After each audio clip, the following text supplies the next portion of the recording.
Ova nyarunako zvino udivhidza khosikadzi ya mathukhwi Musitha khou ita zvino vhunzhi kha thanga yawe vhazwinengwa unyarunako akada mutasano wa Miss Mamelodi Sundowns ubona daredare hulupfumo muchideno wa NBA Rotondwa mabindu ili unga hwasa yana wanga baby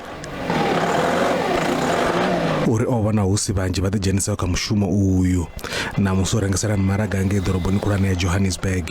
Checharito thome bindu eli ndi uvona uri material uyu une vhathu vha vhidza chika au khou recycliwa fhano kha province yashu ya Limpopo.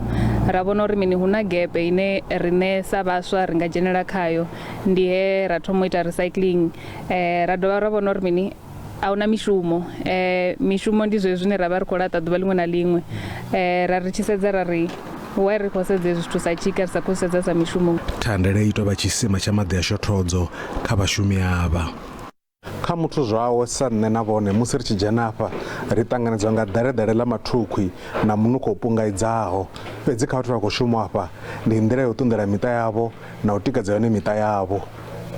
I've been looking for some time and it's a good place. We're doing recycling. I've learned a lot. That there's a HTP, there's PET clear, there's plastic and all those kinds. And also we are recycling. We're helping the country. We're cleaning the country basically. The project yochinja vhutshilo wanga nga maanḓa. Ndichida pano nditopfa ri ndikoda ofisini zwambo na munhu khone wa vha pano ni athavya nda upfa ngori nda ndo dzula ḓuvha ḽoṱhe zwine nṋe nda ita zwone wana uri ndi khou nyago ita zwiṅwe athina na tshelede u ita mara tshenda ḓa ngeno ṅwedzi u tshi fhela ndi a kona u vhona uri mini ndi khou kona u renga zwiḽiwa nda badela na transport ya vhana ya tshikoloni. Rotondwa khou ḓo vhona Thandela iyi i tshi hula ya fhira hafha. Lutendo Bobodi, SABC News, Vleifotein.